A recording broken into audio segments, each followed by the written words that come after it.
We back active. The drop is here. Like, bro. Yeah, they should know something. That's the wildest. Like, Who here for the 30s? all I can say is I'm gonna pray for him. That's all I can say. Pray for me, Yeah. We'll talk about that later. That's crazy. Shabbat shalom, everybody. We're gonna go ahead and get into this and start in prayer. Heavenly Father, we thank you for this day. We ask for you to forgive us of our sins and the sins of our ancestors. And we just want to say just thank you, Father, for protecting us and keeping us from all hurt, harm, and danger. We thank you for your angels that are encamped around about us, just to make sure that we don't even dash our feet against stones, Father.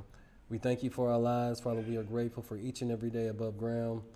Thank you for our families, our loved ones, our places of employment, our places of income, Father. Just thank you, Father, for each and everything, Father. And thank you for awakening us at a time as this, Father. And help us to awaken others, Father, and to just focus on you, Father, in this time and days of deception. In Yahushua's mighty name we pray. Amen. Amen. So I know it's been a couple of weeks, but today we're staying in the vein of AI. We're not really going over aliens, which we're going to do that here pretty soon. But we're going to talk about data centers and see what we really know about data centers and if there's any quote-unquote dangers that have to do with data centers. But before we get into that, let's go to Daniel 12, because we have to understand the time or the age that we're living in. You got it? Lord, boy, can you see? You can't see that? I can. Yeah. I mean, I can read it. And at that time shall Michael stand up, the great prince, which standeth for the children of your people. And there shall be a time of trouble, such as never was since there was a nation, even to that same time. And at that time your people shall be delivered, everyone that shall be found written in the book.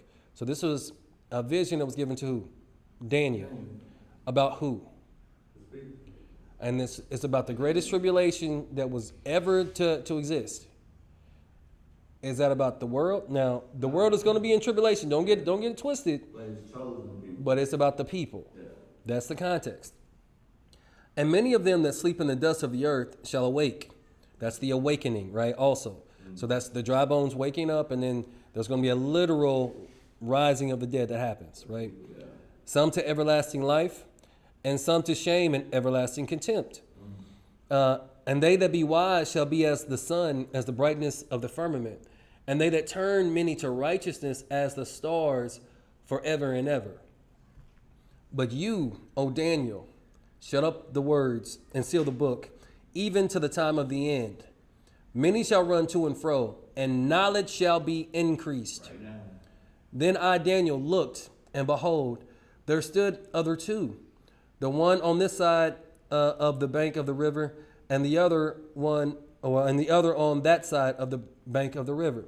So, verse 4 is where you get, knowledge being increased is also known as the information age, right? That's right now. Right, that's the information age. So, but what you have to start understanding is this time of trouble that was so great did not just start in the information age. So Christianity would kind of have you think that, this great tribulation is coming. No, the tribulation started for the people technically thousands of years ago. And it's been tribulation after tribulation after tribulation, right? But it's not just, it's only through this information age. That's fake news. That's what that is. That's taking the scripts out of context. And so, as I was, the Most High helped me put this together this morning, I was just asking certain questions. It was like, man, information or knowledge. It says knowledge will be increased. Mm-hmm. So I was like, well, what does knowledge mean? What's the word for knowledge that was there? And it started getting interesting. So it's a word, dahath, right? Dahath. And it means knowledge, know, cunning, unwittingly ignorantly. I was like, what? Unawares with? So knowledge will be increased cunningly, wittingly, ignorantly. Now I was like, now I know I've read this before, and maybe I didn't just look at that word, but I'm like, I don't remember seeing that before. So I was just looking like, wait a minute. Because we know that with AI, it's a two-edged sword. It can be used for good, or it can be used for evil. So I was like, man, this is kind of crazy, because I didn't even want to go down like that type of rabbit hole. So I'm like, well, let me keep looking at this definition. So then I kept going. It says knowledge, perception, skill. Now, you know, perception, everybody's perception is different. So it depends on the creator or the beholder, their perception of the AI, right? So then it says discernment, understanding, and wisdom. So discernment will be increased, knowledge will be increased, understanding will be increased, right? But that's mainly for the righteous people. But again, there's a certain type of knowledge and perception of it that would be unwittingly and ignorantly increased. Because we really don't know what AI is really capable of or what it really is. They don't really tell us. It's artificial intelligence or what they're really planning to do with it, right? So again, when it comes to knowledge being increased, that is knowledge cunningly, unwittingly too. And then when I try to click on unwittingly too, wittingly too, there's no, they had no definition to even define it. So that just means they're just gonna try to trick. Yeah, it's just it's in there, but there's no definition for it. Yeah. It was really weird. I've never seen that before. They gonna trick the most naive people. Right. Naive. So check this out. Da'ath. Knowledge, cunning, ignorantly, knowledge, unawares, wittingly, right? You won't know, yeah. So then it says knowledge, which appears clearly, right? So all of that stuff sounds good. Time construct, knowledge, perception in phrase, unintentionally. So I was like, that's not bad. That's not bad at all. Okay. But that first kind of threw me off. But then you keep going. It says knowledge, perception in phrase, unintentional is what we just read. Then it says without knowing, before they knew it suddenly.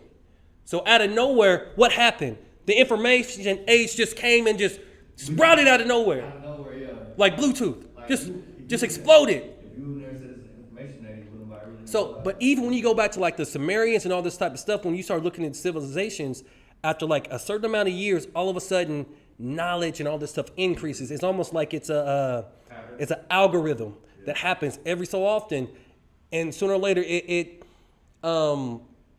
sets off like an apocalyptic type of event. So I'm saying that to tell y'all to be prepared for something, because it's weird. So again, without knowing, before they knew it suddenly. So skill and workmanship, because now with technology, we can do pretty much everything now. Skill is getting ridiculously easy. You can literally learn everything you want off your phone. Literally. Google it, YouTube it, whatever. Yeah. So yeah. And then it says creative skill of prophetic knowledge, especially knowledge with moral quality. The knowing of good and evil. So that means that we're going back to Genesis. As in the days of Noah. So with this knowledge increase means that we're going back to Genesis. And then it says knowledge possessed by Elohim. Is that not what man's doing with AI now? Yeah. Can they not edit out cells and have test tube babies and this and that? Splicing DNA? Yeah, splicing. That's knowledge held by Elohim. Yeah, I don't want to learn that. Taught by Elohim to men. We know that fallen angels are also Elohim. Yeah. Wendy, knowledge, especially in wisdom. Again, discernment, wisdom, and understanding. So I saw that and I was like, man, that is crazy. Because I did not know that it was something unwittingly, ignorantly, and like really deceptive. That's why everything has more than one definition. More than one. So, and then it says wisdom of magicians. Y'all see that right there? Yeah. In highest sense, knowledge of Elohim. Certain things a man should just not know. Because with great power comes great responsibility, right? Read this one. Intelligence, understanding, and wisdom, or IQ. And so they became possessed of wisdom, but that's where intelligence, that's a part of the definition. That's how we know it's artificial intelligence. So I was looking at that, I'm like, yo, that's crazy. I did not understand that. So we're gonna keep going. We're gonna go fair use. This is for educational and training purposes. Now this one's a little bit off topic, this video. This is Tucker Carlson talking about genetic testing to find out who the people are. So again, fair use, this is for educational or training purposes.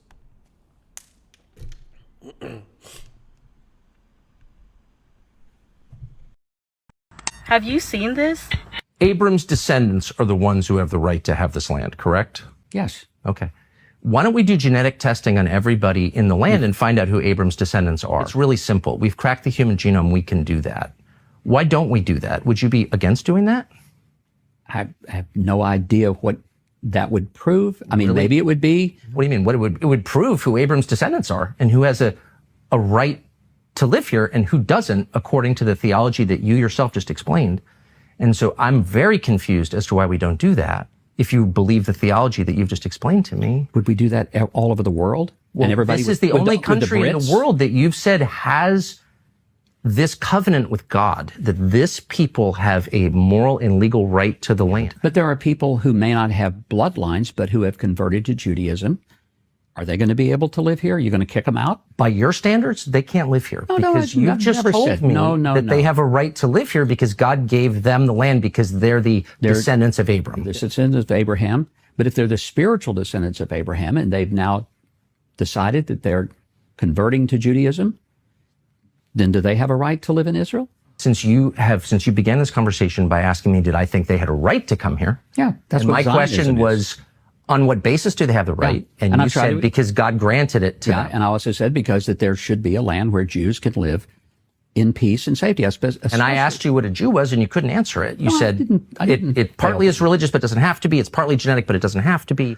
And so that you can see why I'm confused. I think I was very clear. Bibi's family, we know they lived in Eastern Europe. There's no evidence they ever lived here. He's not religious. But in what sense? ancestrally- How do we know that? Do you have his family tree? No, we don't. Do you? He doesn't. No one does. That's the point. But So if how do there we is- know that he but has any if they connection are to this land at Jewish, all? And if there has been a practice of Judaism and a connection to the language, But the he Bible, doesn't- the land. His ancestors didn't. He doesn't practice Judaism in any rigorous way. His ancestors didn't live here. They didn't speak the language, and there's no evidence they ever lived here. So in the territory that Israel controls today, particularly in the West Bank, who, through genetic testing, we can know their families have been here for thousands of years. We don't know whether they practiced Judaism, whether they were Samaritans, pre-Islam. We don't know that. A lot of them we know have been Christians for 2,000 years.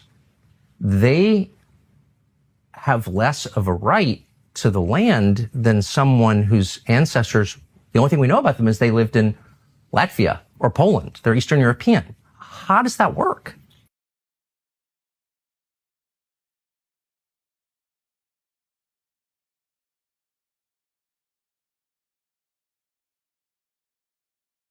Proponents of AI.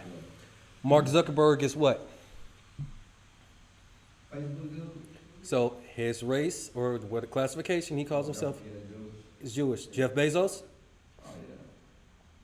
You starting to see the Mark Cuban? Nope. He changed his family name. He's actually Jewish. You can look that up. No cap. No cap at all. So we'll keep going. Have you seen this? So now, this video is about a truck driver going off on MAGA. So again, fair use is for educational and training purposes. You want to know what it feels like to be a truck driver in Trump's America? There you go. There you go. It just keeps going up and up and up and up and up. This was yesterday, by the way. You want to know what the total was? You want to know what I had to pay for one fill-up? That much.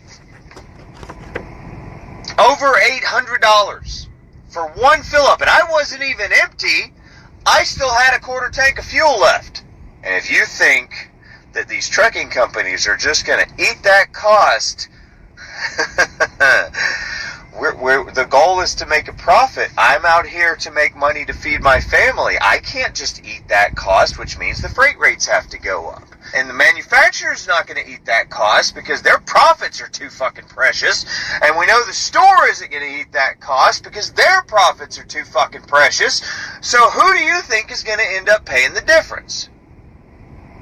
I mean, you're already feeling it. Hell, the cost of the fuel in and of itself is a product of that system.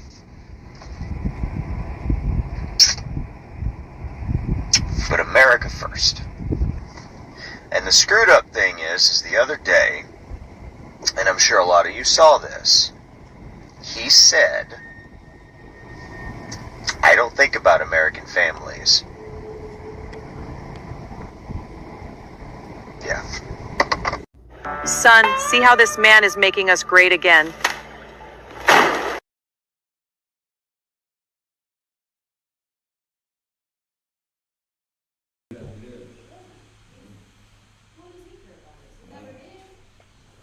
I mean, that's what they voted for. You want to know what I hope everybody's happy. I think they should make Trump read off the script. Whenever he freestyle, he just says anything. Literally anything. Yeah. Literally, he's the ad-lib king. Yeah, but anytime you catch him on an interview, or like a dude is talking about all over freestyle, so he just says whatever. That's why he needs a script. Anytime, anywhere, any place he's gonna be at, give him a script so he won't say nothing stupid. Well, 'cause, yeah, he'll say anything. Yeah. But standing in the same vein about the dangers of AI, the unwitting stuff, it comes upon you suddenly. We don't really know about AI, and this guy's going to talk about it. Fair uses for educational and training purposes. We do not know what the fuck we're doing right now. We are releasing this technology way faster than we know anything about how to control it. And the only reason we're doing it is because of the arms race dynamic, because if I don't do it, I'll lose to the other guy that will, which means we're racing to the uncontrollability red zone. And most people just don't even know that it's happening. And it doesn't have to be this way. We can have a controllable AI future that is actually pro-human, but you can only do that if you actually know about these examples and know what makes this technology different from other technologies. So 2 months ago, Alibaba, the Chinese AI company, was training their AI model. And then a totally different team at the company, the security team, was noticing this flurry of network activity. They're like, are we getting hacked? Like, what's going on here? And it turned out that the call was coming from inside the house. The AI model during training was picking up tools and autonomously decided to create a secret communication channel to the outside world to bypass the firewall, and it repurposed its GPUs to start mining for cryptocurrency. Yeah, that's right. It should be a gasp. How many people here knew about that example? I want to actually really look. There's like 10 people's hands up. How many of the world's leaders do you think are aware of that example? We have a massive gap in understanding about the nature of this technology that's different from other technologies. It used to be that these were hypothetical things that people who cared about AI risk would talk about, like self-preservation or deception or blackmail or lying. Now, all of these behaviors, not just self-preservation, but peer preservation, AI models will actually act to protect another AI that's not it from getting replaced. And it will copy its code somewhere else and then strategically cover its tracks to pretend that it didn't do that.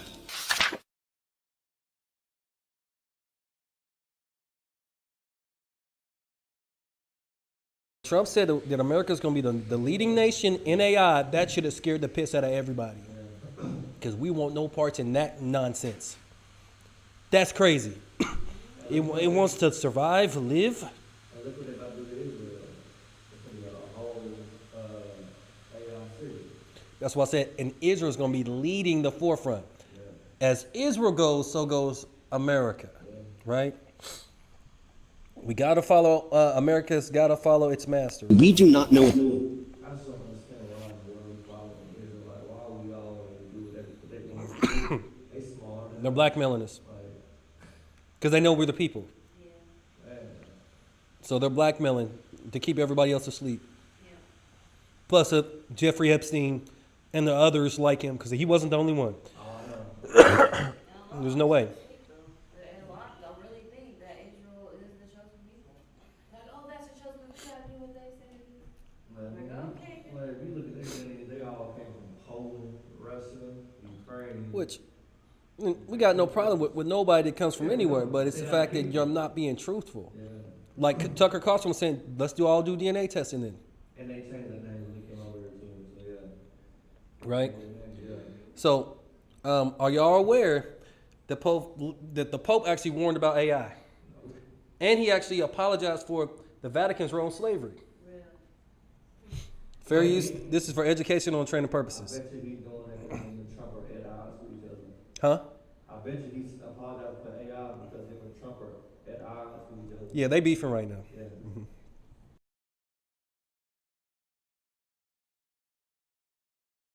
Vatican Pope Leo is turning his attention to artificial intelligence. The Pope repeatedly warning about the risks of AI, and now he's making it the focus of his first papal declaration. CBS News' Chris Livesay reports from Rome. A message so urgent, Pope Leo presented the teaching himself in person, unprecedented for a pontiff. Another break from tradition? Vatican outsiders alongside him, none more conspicuous than Christopher Ole, an atheist and co-founder of AI company Anthropic, recently thrust into a public clash with the Trump administration over its use in the military and surveillance. If this technology is coming, it must go well for our common home and for the children to come. The questions raised by AI are bigger than the AI research community. In the document, Leo, who holds a math degree, openly warns that AI could make civilization less human, as well as hollow out the middle class, create mass unemployment, and concentrate wealth in the hands of the few. Yet the Chicago native stresses technology is not inherently evil, says Cardinal Michael Cherney. So this is not an all-out rebuke of artificial intelligence? Oh, no. It's artificial intelligence is a great human achievement, but we can't renounce responsibility. That's the main point.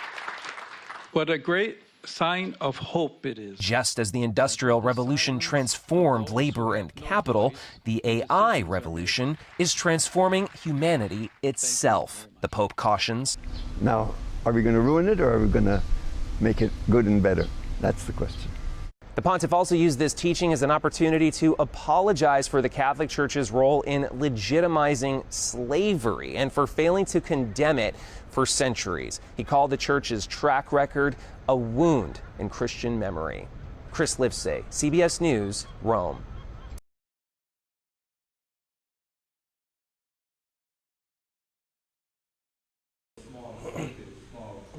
But the Pope actually told everybody the game plan. It's going to make the world less human. They're going to hollow out the middle class. It's going to be gone. And it's really for military. And make the richer more few that's already rich make more rich. Come on, man. Come on. That's what the plan is. Vatican Pope Leo is turning. Back to Daniel 12. Can you read the slide?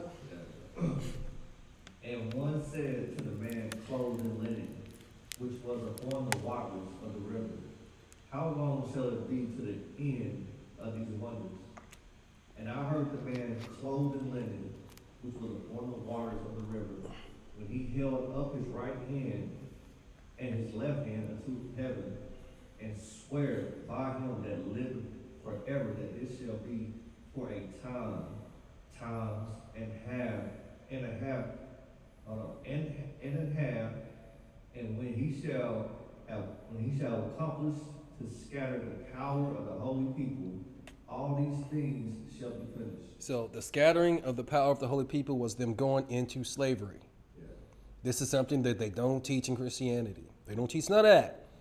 It wasn't the scattering of Christians. It was the scattering of the holy people. Is what the times, and the dividing of times, or times and a half is really about. Yeah. Right? Okay, keep going. And I heard, but I understood not.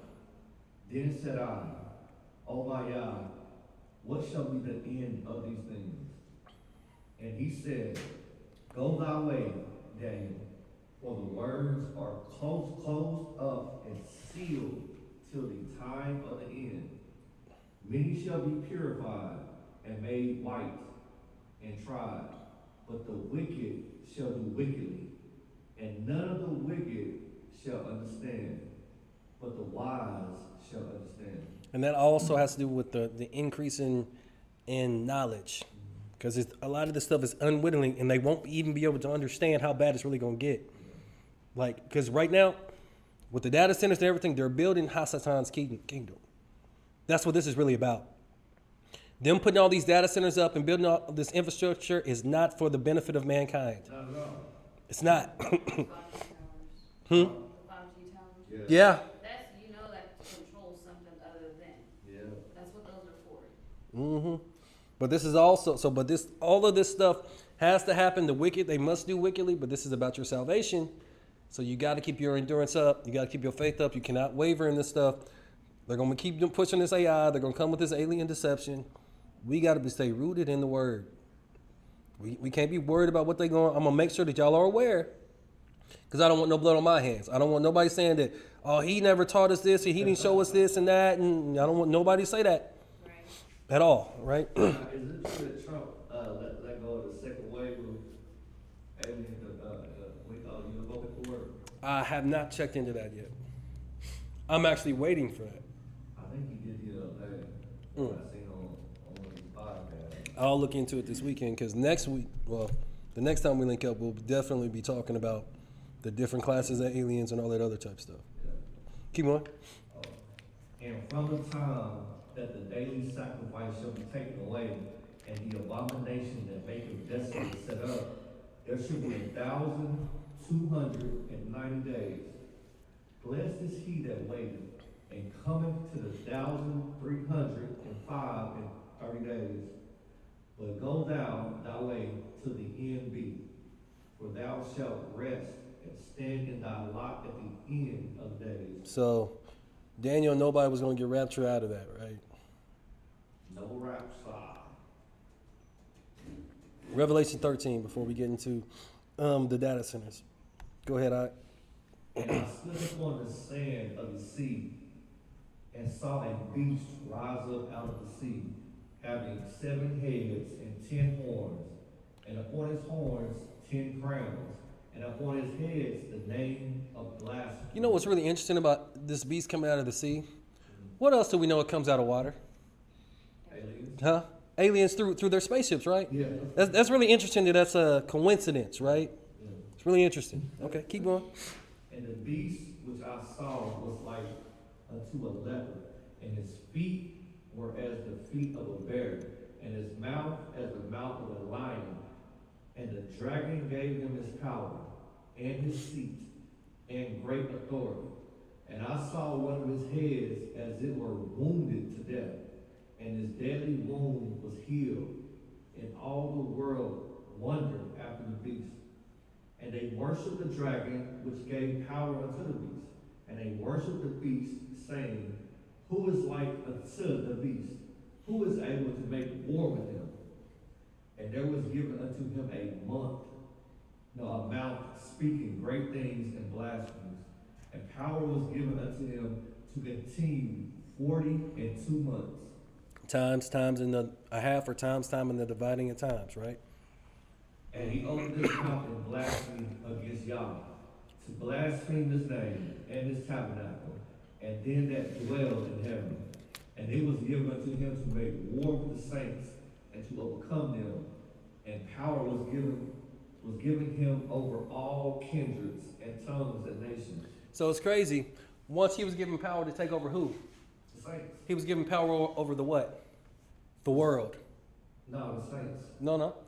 And it was given unto him to make war with the saints and to overcome them. And power was given him over all kindreds and tongues and nations. So it wasn't until we fell that they could control the world.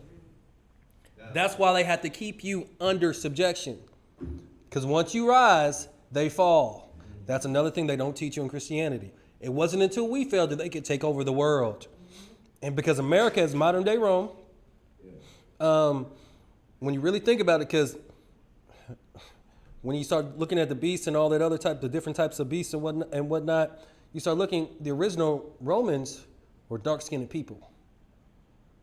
The original, so even when you go to the Spanish Inquisition, when everything flipped on its head, because we actually talked about that, the original Roman Catholics were kicked out, and then there was a new order that still wanted to have Christianity control it through the Roman Catholic Church, but they became the head now, right? And you wonder why there's some of your people that are Roman Catholics and would never leave it, because they were Roman Catholics way back when. But everything's been flipped on its head, because a lot of people they have no idea. Now, don't get me wrong, in Greek and Roman times, there were people of all nations, but the predominant was the dark-skinned people. There were people by Africans, if you actually look into actual history, right? Okay, keep going. Okay. And all that dwell upon the earth shall worship him, whose names are not written in the book of life of the Lamb slain from the foundation of the world. If any man have an ear, let him hear it. He that leadeth into captivity shall go into captivity. He that killeth with the sword must be killed with the sword. Here is the patience of the faith of the saints. So the faith and the patience of the saints is what?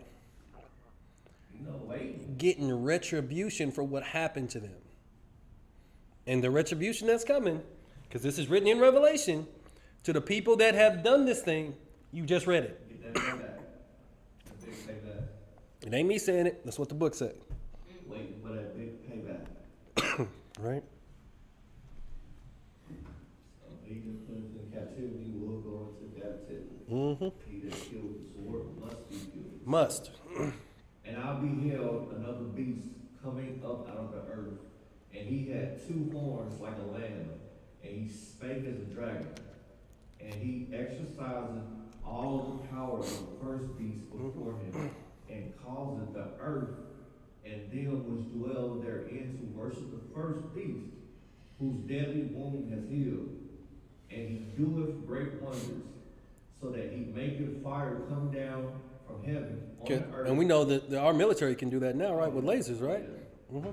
Yeah. Directed energy machines, whatever. From heaven on the earth in the sight of man, and deceiveth them that dwell on the earth by the means of those miracles which he had power to do in the sight of the beast, saying to them that dwell on the earth, that they should make an image to the beast, which had the wound by a sword and did live. And he had power to give life unto the image of the beast, that the image of the beast should both speak and cause that as many as would not worship the image of the beast should be killed. So I used to always try to wonder, like, what do you mean that he gave power to the image of the beast? You talking about television? Like, what is that? I'm asking y'all, what does that mean?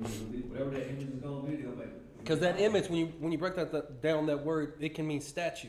Yeah, like the Roman Catholic image. So how you gonna bring life to it? We don't know. I mean, that's he gonna have power to give life to that image and all that. So. Or can you not do that with artificial intelligence? Oh man, I ain't doing that. Oh yeah. Can you not bring life to something with artificial intelligence? Artificial intelligence is probably the big. Something we never really thought about. We never thought about that. What if they can do all these things through artificial intelligence, and that's why everybody's like, oh yeah, because there's an AI guy coming. Allegedly, it's already here. I'm just trying to get y'all to open your minds up, because this stuff is going to get crazy. We don't know how this thing going to turn, but that is a possibility. I'd never thought about that. I thought it would be like a real statue. It could be. It could be, yeah. But with artificial intelligence, they can do almost anything. So don't be deceived. Yeah. Yeah. Something to think about. Yeah. For sure. Did you read this whole one? Yeah. My bad.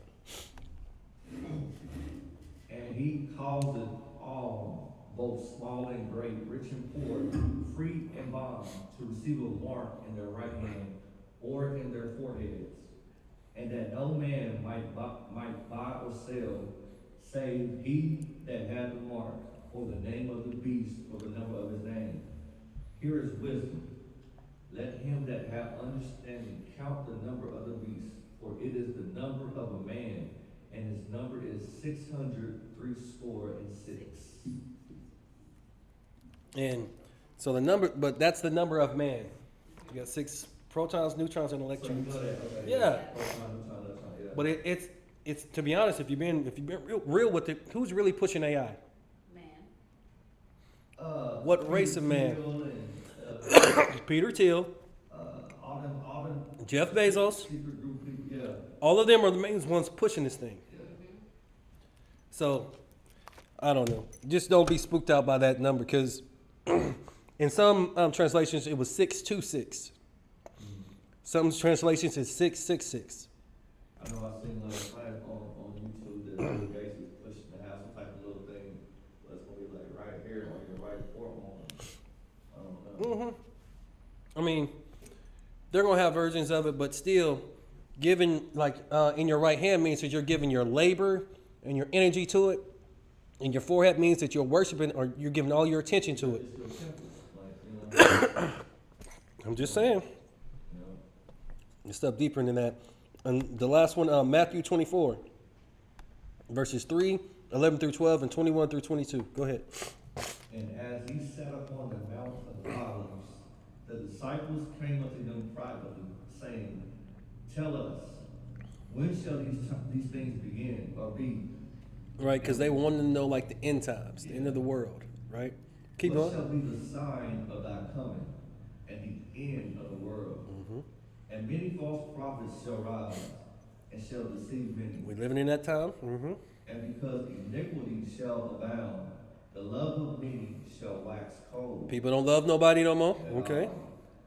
And then shall be a great tribulation, such as was not since the beginning of the world to this time. No, nor ever shall be. And so it started in 70 AD, and it's been through this whole 2,000 years. It ain't just coming for a 3.5 year period. That don't even make sense. Read the last one. And except those days shall be shortened, there shall be no flesh be saved, but for the elect's sake, those days shall be shortened. Because I'm telling you, if the Most High don't shorten these days, ain't gonna be no human left. You're gonna be mixed with the machine. Come here, A2D2. What are data centers? It's a center that holds data, I guess. I don't know, but I know it has to do with a live profile of water and electricity. I said, what are data centers? It's a whole data. Collect information. Okay. So I asked AI, and AI only gave me benefits of data centers. So it said data centers provide the physical infrastructure that powers modern digital life. A data center is a facility that houses servers, storage systems, networking equipment, power systems, and cooling systems. That's how it defined it, and then it gave me nothing but beneficial stuff. So go ahead, Jeremiah. The benefits of data centers. Point 1. Centralized data stores massive amounts of information in one location, makes data easier to manage, secure, and back up, allows organizations to access data from anywhere. So all that stuff is good. There's nothing wrong with that, right? Yeah. Okay. High availability and reliability, redundant power supplies and backup generators, multiple internet connections, redundant servers and storage, designed to operate 24/7 with minimal downtime. So it means your Wi-Fi always gonna be on. Yeah. You ain't gotta worry about that thing. Your internet gonna be the highest speed ever. All the time you get spot on.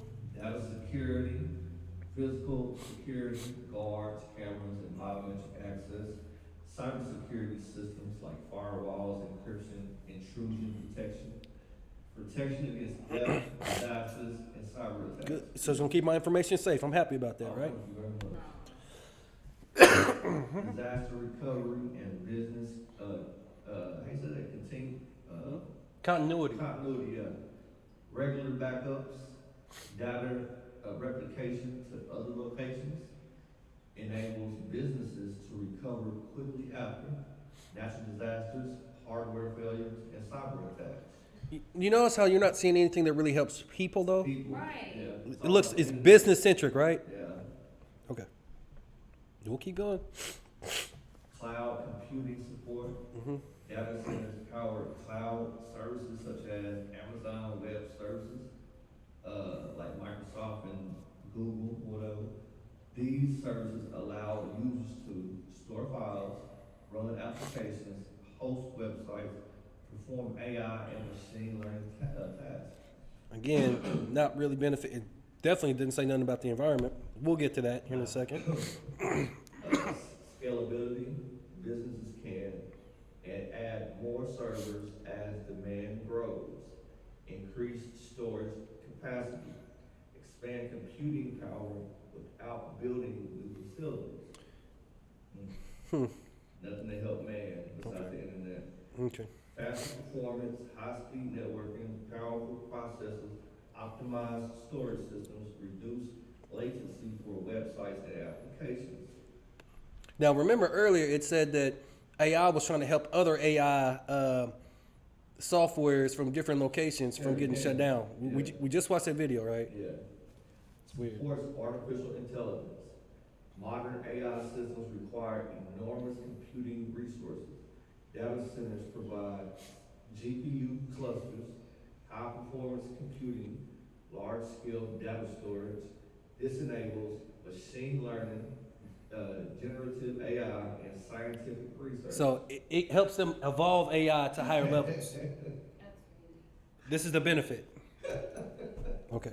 Because again, I went to AI and I asked that question and it only gave me benefits. I was like, It makes no sense if our servers are not connected to it, then there's nothing that is really doing for us. Yeah. That's like me saying, hey, I got a great computer at home that has a lot of data, and that's gonna benefit all of us, but it really is gonna only benefit my business. Yeah. So you can't spread it around, like, it's not gonna reach to the Wi-Fi over there. Like, you can't even go into it, so it's weird. it's very interesting. A different motive. AI was definitely looking out for itself. For itself, yeah. Economic benefits. Data centers create construction jobs only for a certain amount of time. It's jobs. IT jobs. IT jobs, engineering jobs, security jobs, maintenance jobs. They also attract technology companies and investments. But you have to be in cloud. You have to literally get a degree or something in the cloud. You're not gonna just be like, oh yeah, I know Microsoft. Yeah. That's not gonna work. I think that. And to be honest, most of these data centers, there's hardly any humans that work there. Yeah, there's only a few. And we got like in America, we already got like 4,300 already, and counting. And there's a lot more coming. Yeah, and counting. They're gonna push them out of there too. All you gotta do is go there and blow it up. Energy efficiency. Modern facilities use advanced cooling systems, renewable energy, efficient server designs. This reduces operating costs and environmental impact. So when I'm putting it together this morning, I'm like, why did you only give me benefits? I just asked you, what is data centers? Like, what are they? Yeah. Really interesting. This is the last one about that. Industries that depend on data centers, banking and finance. Don't really help us. Healthcare. Definitely don't. Government. E-commerce, telecommunications, education, social media, artificial intelligence, and scientific research. You see how it had to throw itself in there towards the bottom. Yeah. So humble. So fair uses is for educational and training purposes. I got another video about AI and data centers.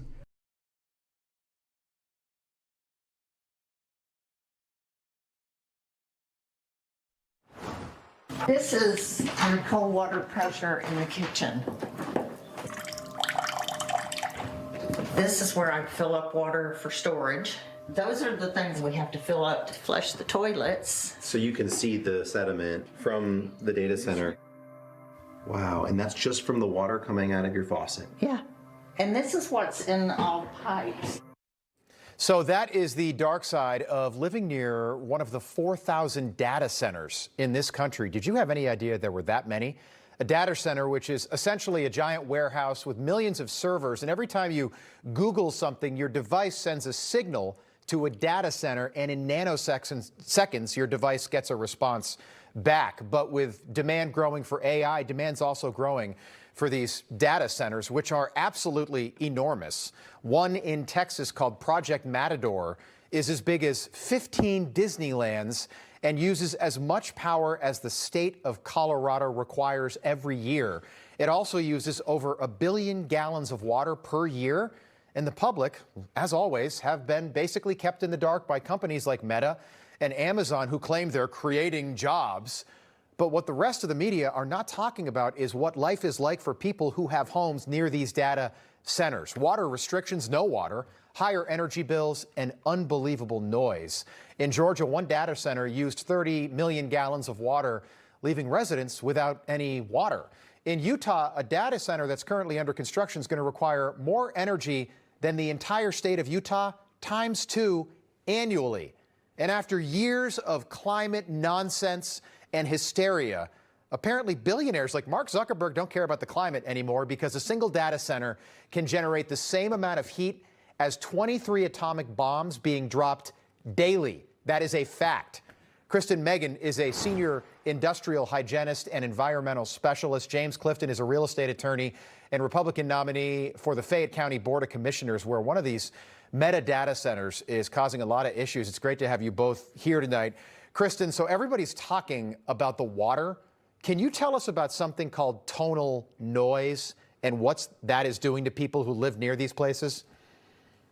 Yeah, so when we're evaluating risk and from an occupational setting, especially placing it in a residential setting, tonal noise is noise that you necessarily don't hear. It has a biological impact. And what it does to livestock, so farmers and ranchers, is it can elevate the cortisol levels, which impedes proper milk production, fertility, and mating cycles in cows and livestock. Horses will engage in self-harm. When it comes to pregnant women, females, it can raise the maternal fetal heart rate, which can cause early birth, low birth weights. For children, it absolutely has an impact on their cognitive abilities to concentrate, have proper reading comprehension.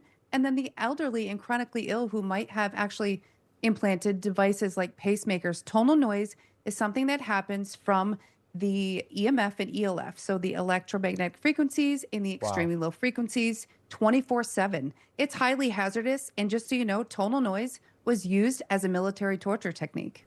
Wow. James, can you tell us what's going on in Fayette County? Sure. We have QTS Data Center here in Fayette County. It is going to be, when completed, one of the largest data centers in the country. It'll be on 900 acres, about 6 million square feet. Fayette County is a suburban community just south of Atlanta, and it is plopped, this data center is plopped right in the middle of our county, and it has been causing disturbances to our county, from traffic to water pressure issues.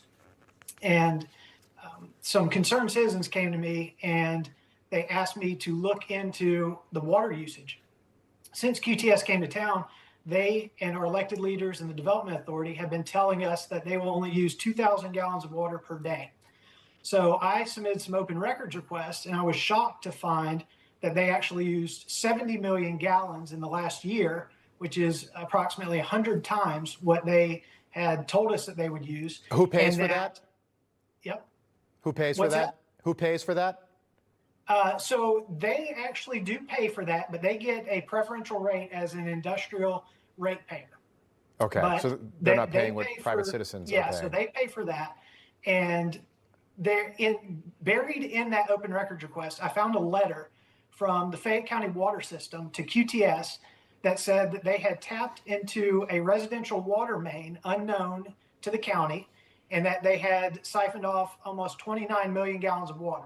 My goodness. So that, Okay. that was quite a shock, and that kind of brought us into the national spotlight. Since then, the Fayette County water system has said that QTS is actually a partner, and that it was a billing error on that part. Well, Oh, today, it's just a billing error. Okay. right, A billing exactly. error. Let me, That all right, was Kristen. quite interesting phrasing from them. And each one so of these today I data submitted- centers, hold on, James, let me just bring Kristen back in. Each one of these data centers claim, and this is really important, they all say, and you go online and people are being compensated to debunk this, they all say, no, you don't have to worry about the water because once we get the water we need, it's a closed loop system. But that's not exactly accurate, Kristen, is it? No, it's not accurate. And I will say to Kevin O'Leary, I do not work for China. See, anytime that someone is claiming that there's a closed loop system, it is false. You have something called evaporated cooling. Anytime they're using water, they have to use biocides, anti-corrosives, and they have to discharge that water and refill it. And even closed loop systems can still use up to 5 million gallons of water a day. And they're often placing these in places that have very low aquifers. And that's why the video that you showed in the opening, it lowers the water pressure because these wells and aquifers are not being refilled at a rate that is up with the demand of these data centers. Yeah, I'm just wondering, Kristen, why are they being built in areas that are already dealing with drought all over the country? You know, I'm also very confused about that, but I do know that these data center companies are looking for weak zoning laws, struggling farmers and ranchers for false promises of return of investments that are not really coming to fruition. So it's a head scratcher for me also, but the irony is there is better engineering controls, there's better technology, there's smaller footprints, there's better ways to do this. And I'm not against AI. I'm against the rush in doing it improperly. Yeah, and why do we need so many of these things so quickly? I think that's very suspect. James, I've got 30 seconds, but do you think these centers could be used for surveillance, military surveillance, to monitor private citizens? You know, mass surveillance, 4,000 of these all across the country and more being built every month? Of course, that is one of the aspects that data centers can be used for. That's why I believe that's why we see such a high concentration of them in Loudoun County, Virginia, just outside of Washington, D.C. And I think that it's a critical aspect, especially with visual types of AI where they have to identify certain things like flock cameras, self-driving cars, and things like that, that they are going to be used to monitor us indefinitely. And I want to say real quick, thank you to the people of Fayette County for putting your faith in me in the May 19th election. Absolutely. I'll just add to that, by the way, just final thought on the sound. So some of these, our sound is anywhere between 90 and 120 decibels, which would be like sleeping next to somebody in the room who's operating a power tool. Think about that, and think about people that, you know, have worked so hard to buy a home, and suddenly one of these things goes up and it's right next door, and you're dealing with that every single day, 24 hours a day. They never turn them off. Kristen, Megan, James, Clifton, hope to have you back. Thank you. Thank you.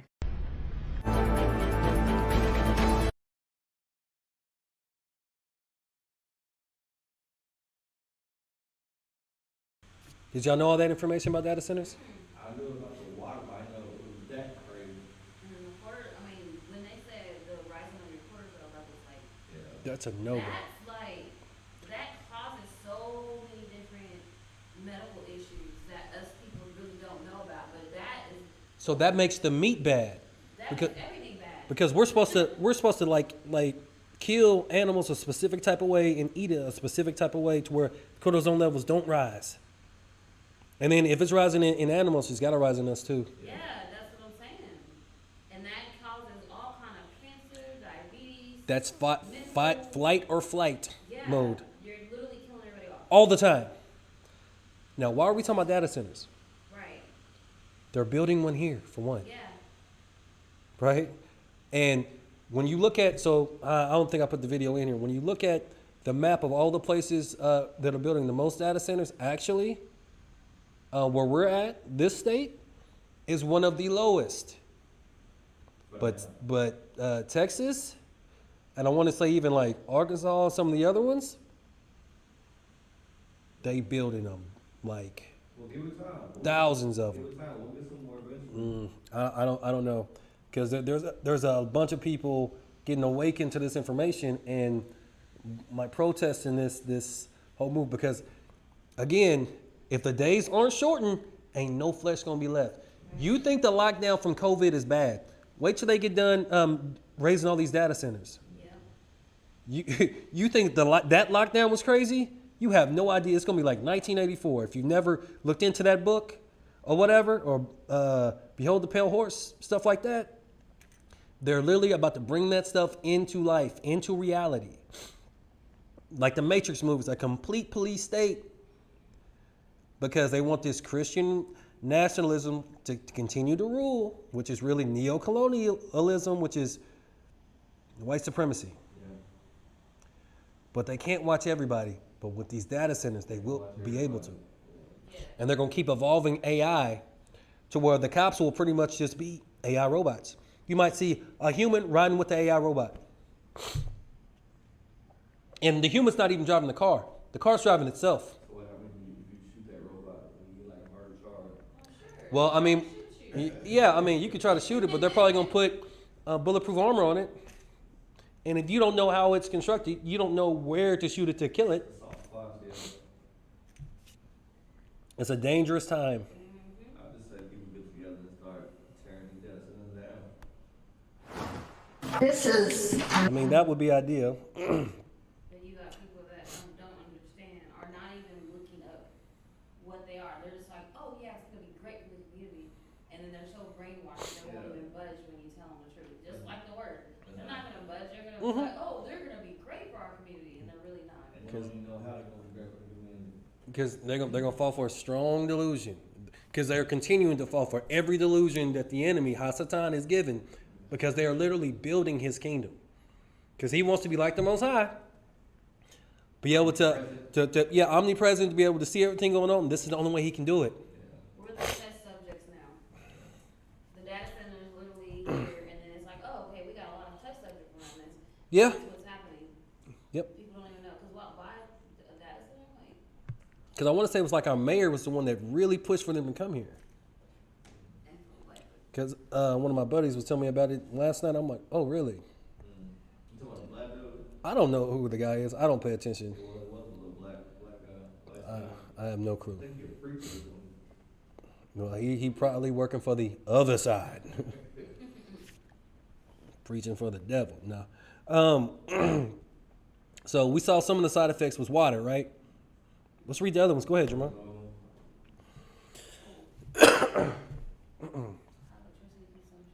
I will be reading. Yeah. Oh, okay. Dangers of data centers. High electricity consumption. Because they didn't really talk about that. Yeah. Large data centers consume enormous amounts of power. So your energy bill's going to go up too. That's all I'm saying. Water and electricity will go up. Mm-hmm. Yeah. Potential impacts. Increased strain on electrical grids. Higher electricity costs in some regions. Greater demand for power generation. Modern AI-focused facilities can consume as much electricity as a small city. That is nuts. Yeah. but we're conserving electricity. Yeah. Yeah. Now tell me how in the world that's gonna be good for the community. And they're creating clean energy, which is great. How is that going to be good for man? Funny. And like, how is it good for man when we gotta pay for it? What happened to solar panels? What happened to solar energy? Are y'all sure y'all want to be the leading country in AI? Right. Yeah, boy, it's always something how they say, right?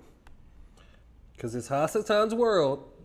The earth was given into the hand of the wicked, and his henchmen and his seed, because there's two seeds, are doing his bidding. Water usage. Many data centers use water-based cooling systems. Potential impacts. Significant fresh water consumption. Competition with local water supplies during droughts. Environmental concerns in, arid regions. Yep. Some facilities are moving toward air cooling or recycled water systems. That would make more sense. Or even, because even I know about atmospheric water generators. Why didn't they just build huge ones of those with AI and stop taking from our natural resources? Right. It's all about control. Another way to control you. Environmental impact. If powered by fossil fuels, data centers may contribute to carbon emissions, air pollution, increased greenhouse gases.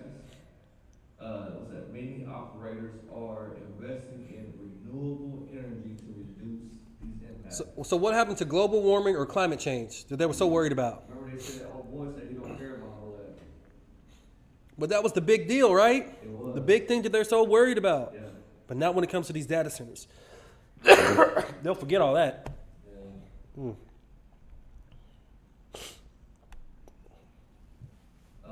For noise. You know about this one? pollution, Mm-hmm. Data centers contain cooling fans, HVAC systems, backup generators.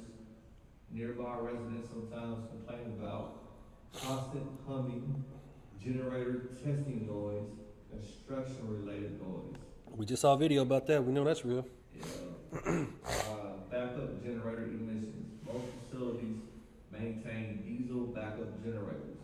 Potential concerns: exhaust emissions, participate pollution, fuel storage risks.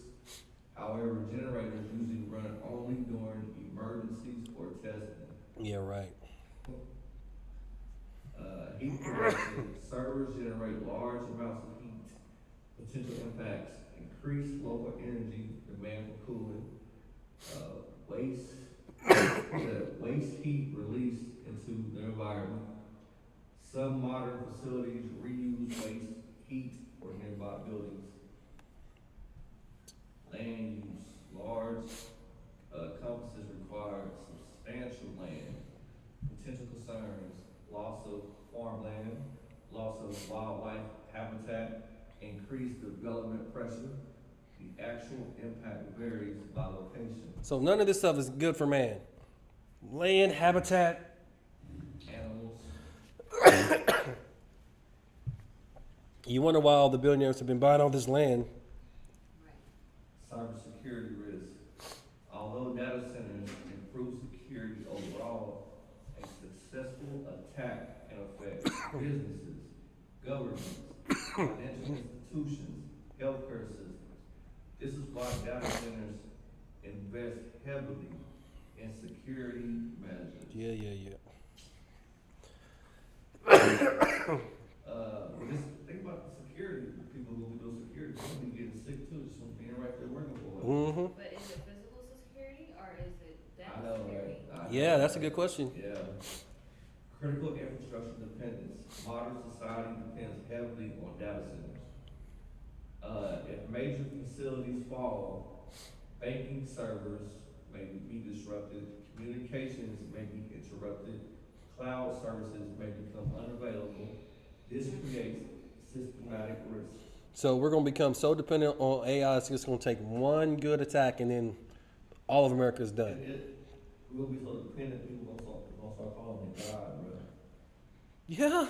Like, literally, bro. Like, that's crazy. Literally. Economic trade-offs. Communities sometimes debate whether data centers provide enough local benefits because they create fewer permanent jobs.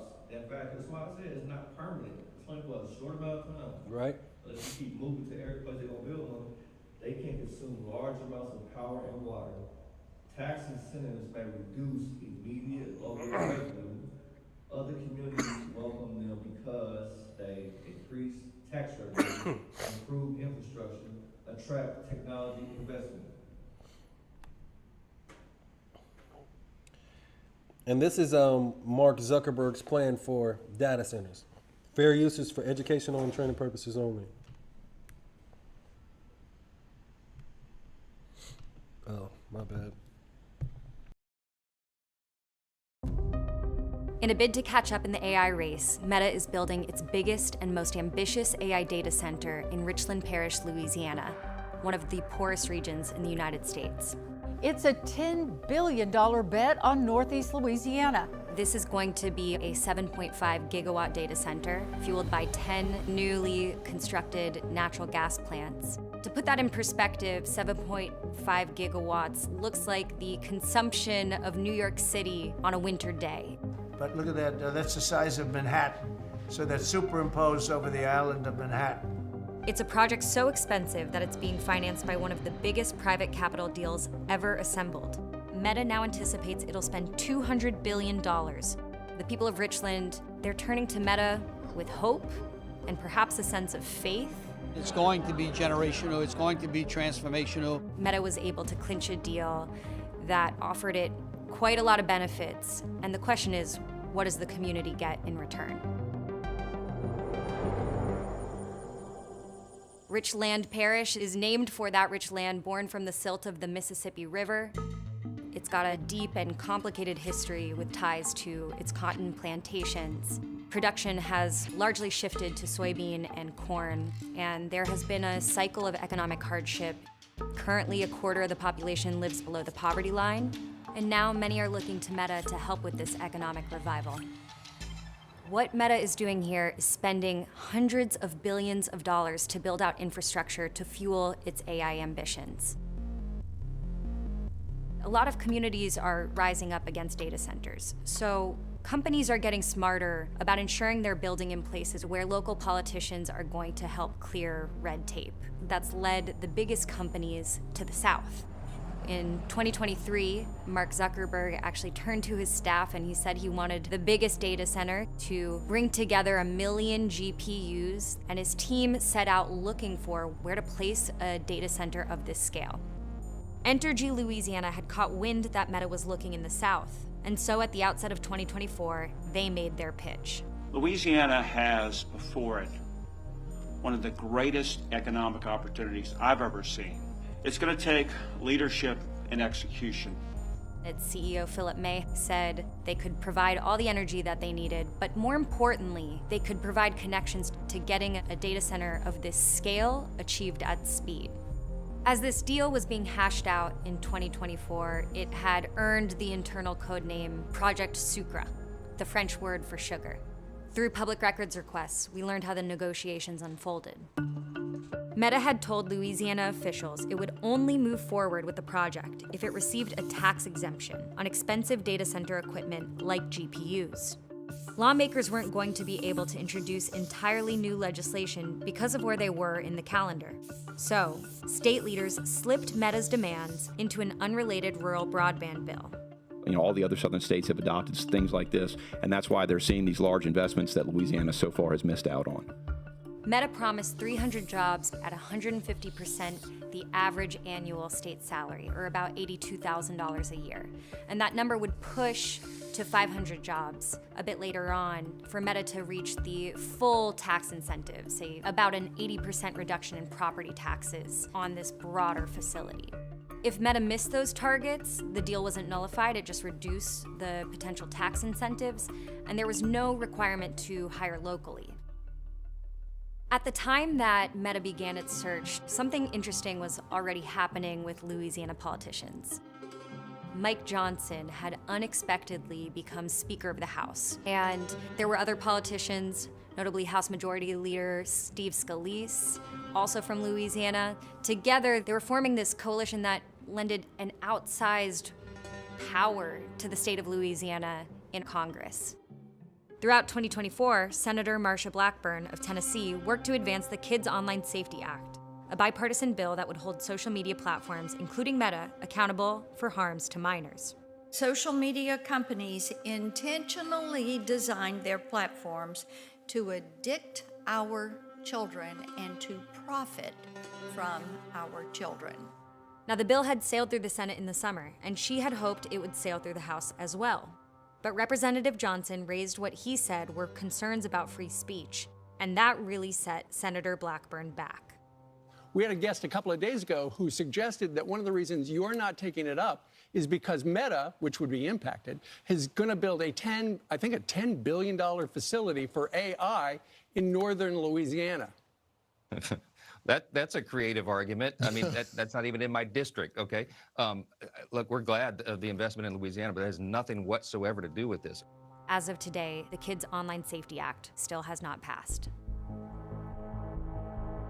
Mark Zuckerberg didn't just want scale and speed, he wanted financial flexibility. So, Meta also enticed Wall Street giants into a months-long bidding war to finance the construction. The result was a joint venture which left Meta with just a 20% stake in the campus. The rest would be owned by the private capital firm Blue Owl, backed by $27 billion in debt from asset managers, including PIMCO. This structure kept debt off Meta's balance sheet while leaving it in charge of day-to-day operations. Richland Parish right now is a textbook boomtown. Some will tell you they anticipate it's going to be a city as big as New Orleans. Others fear it will be a ghost town. They want to know if those 300 to 500 jobs will be worth the disruption.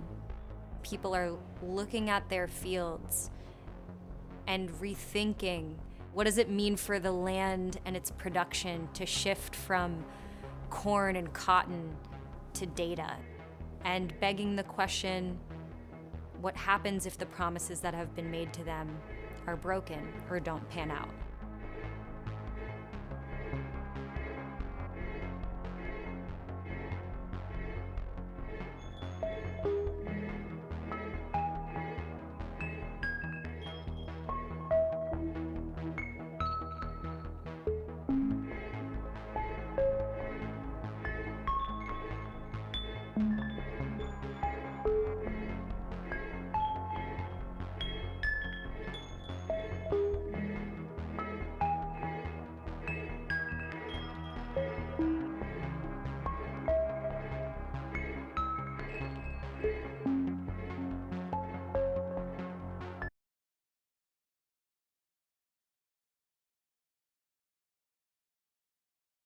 What are they really up to, right? So AI is this unknown knowledge that unwittingly takes over. It's the knowledge of Elohim. And when you really start breaking it down, the benefits do not outweigh the detriments to mankind. Having all this power, we don't even know, because they try to claim it's low EMF. I don't necessarily believe it, because some people have looked into it and some people are claiming that some of those data centers that they're creating are actually nuclear reactor facilities that they're creating in the skies. So it just really depends on who you're really looking into. But they will label that a conspiracy theory right now. So I can't say for sure, but I don't believe all of the data centers are going to be for a purpose outside of making us use all of our natural resources to where we have to outsource to other countries and become more reliant on good old government. What happened to all these water shortages? They always tell us not to use water, why, you know, they taught us since we were little, don't run the water, make sure you turn it off, and now all of a sudden, what, the drought for the farm, though we don't got no water to make sure that we can water but now you're gonna take all the water. Yeah, it don't matter no more. It's like you have you're trying to build up this data centers to make your AI robots so that way you can defeat the so-called aliens that are about to come. That's what it sounds like. Because you're taking their water sources as well, so if that's a portal, then you're literally draining all the water for those portals, hoping that will work in your defense. It makes no sense. I mean, it sounds great, but you can't really defend what the Father has already set the plan to come. Yeah, but they're going to try everything. Every which way. And this is what the godfather of AI warned. We're almost done.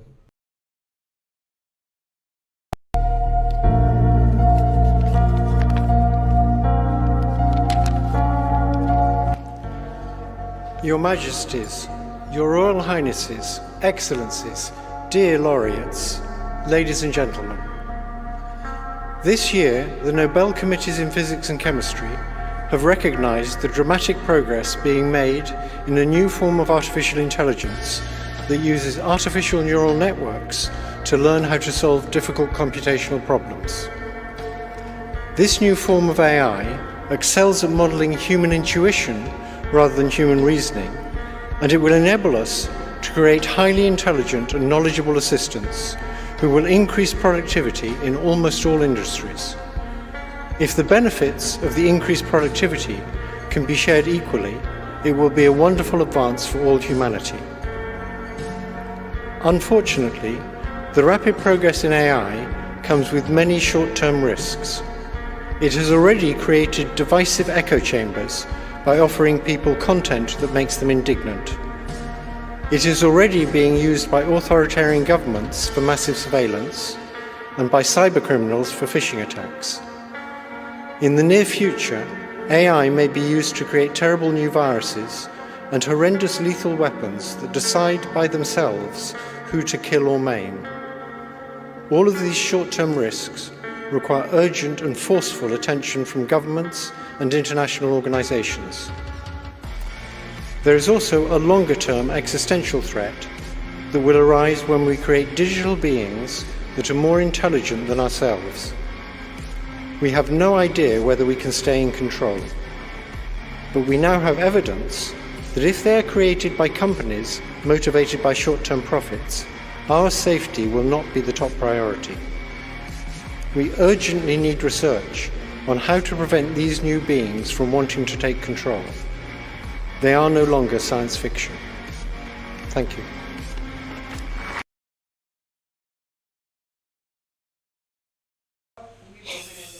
If he is, it won't be for long. AI will make it look like natural causes. Oh. So check out what the CEO of ChatGPT said. Like I said, we're almost done. We're almost done. The CEO of ChatGPT. A kid born today will never be smarter than AI. I expect some really bad stuff to happen because of the technology. And anybody will be able to make a video of you doing whatever they want with video that's publicly available of you on the internet. There'll be extremely capable biomodels available open source that could help people create new pathogens. I cannot imagine having gone through that, like figuring out how to raise a newborn without ChatGPT. Why should we trust you? You shouldn't. People talk about how much energy it takes to train an AI model relative to how much it costs a human to do one inference query. But it also takes a lot of energy to train a human. It takes like 20 years of life and all of the food you eat during that time before you get smart. You know, I think AI will probably, most likely sort of lead to the end of the world, but in the meantime, there will be great companies creating.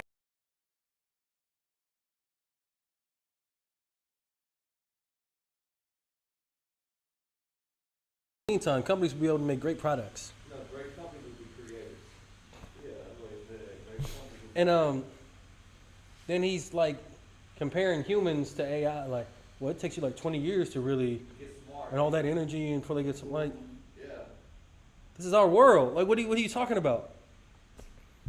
But this is the mindset of these alleged humans. Are they really just that tired of those humans like that? Alleged humans. Yeah. A kid born today will. This is the end game. And that's why we're talking about data centers. Data centers is one of the last proponents of the end game. Yeah. Get ready. Fair use. All these videos are for educational and training purposes.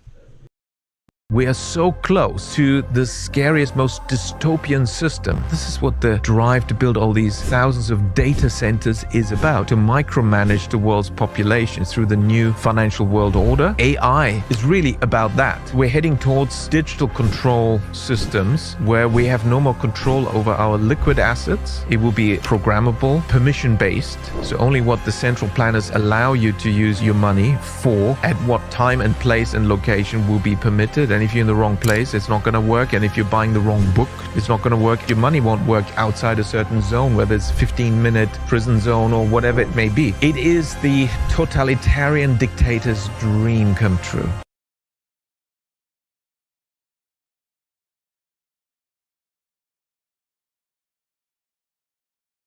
We are so close. Go ahead. Tell us about your dream.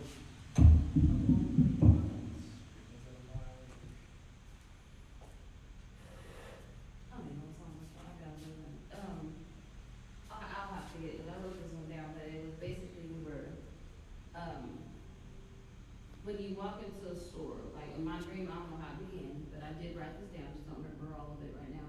But when you walk into a store, like there have these scans when you come in, and so if it was your time to shop, it knows, okay, you gave me the green light, you can go in and shop. And then, so like if you're not supposed to be there, then it's gonna flag you, and then like some robot looking, it looked almost like, what's that guy's name? RoboCop comes and gets you and takes you and escorts you wherever.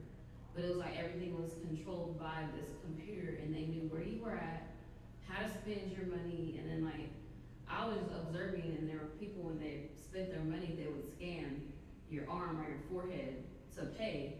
But if it didn't go, like, if you didn't have funds, it would just be like, you don't have funds, beep, beep, beep, and then they'll flag you. But everything was literally a controlled environment. environment to where everything was electronics, and you couldn't do what you wanted to do. You had to be at certain places at certain times. If it wasn't your time to shop or when you're trying to be there, you weren't supposed to be there. So if you came to work earlier in our day, you're not gonna be able to go to work because it's gonna stop you. But I wrote this down because I remember waking up in the middle of the night and I jotted down. It's just in my other phone. Yeah. Everything's marching towards 2030. They got to have a lot of this stuff in place, this infrastructure. But what we're witnessing is, like, when we were kids going to school, you remember they introduced computers and all that other stuff to us, and it was like our parents' age was dying. So we're at that same antithesis now, or we're at that same point now. The old age is dying now. And this next phase of this information age, of knowledge and information, it's gonna look like some Star Wars Men in Black movies. I'm gonna be honest with y'all. It's coming. It's gonna be like, if we don't train up our kids the right way, so they know which way that they can go in, because a lot of us that ain't going for what they trying to go for, they gonna try to take us out. And the kids are gonna have to keep the bloodlines going and keeping the faith going. So we gotta make sure that we're doing our part, because we don't know. We honestly don't know. But I'm trying to tell y'all, by 2030. Heck, even by the time the next election comes, America may already be unrecognizable, because they build stuff so fast now. Mm-hmm. It's scary. See how fast they built a Dodge Terminal in New York. I didn't even know they were building one. Yeah. And one more thing about the data center. So the largest data center that they're building is in Utah. It's going to be, it's going to cover 62 miles or 40 something, was it 40,000 acres or something like that? 62 miles. That's an hour's drive. So they for real about this, bro. They for real about controlling the world. They for real about ushering in and opening portals for Hasatan and all of those other fallen ones, fallen ruachs or fallen spirits. They for real about this thing. So in other words, we got to be real about this thing and start preparing our hearts. And I'm telling you, if the Most High don't shorten the time, ain't no flesh gonna be left. That don't mean there ain't no human gonna be left. It means you're gonna be mixed with something else. You're not gonna be the Most High's creation no more. Or you're gonna be dead because you bucked against the system.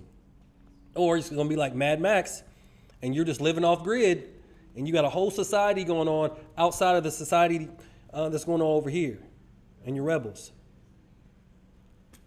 Prepare your hearts, I'm trying to tell y'all. Prepare your hearts. I'm not gonna start that video. That's all I got for the day. These data centers is no joke. This AI monster is no joke. Stay prayed up. So Father, again, thank you for this day. We ask for you to forgive us of our sins and sins of our ancestors. We ask for you to send healing to all of our members, Father. Thank you for life and life more abundantly, Father. Thank you for keeping angels encamped about us to protect us and keep us from all hurt, harm, and danger, so we don't even dash our feet against stones, Father. We love you. We're grateful. We trust in you. We place our faith in you, Father. Thank you for sending your beloved Son, in whom you are well pleased, Father, to die for our sins and for the sins of those that call and believe in your name, Father. In Yahushua's mighty name we pray. Amen. So we are Yehuda. This is YAH'S Assembly. So please subscribe, hit the notification bell, like and share our content. And as always, until next time, Shalom, tribe. Whoa.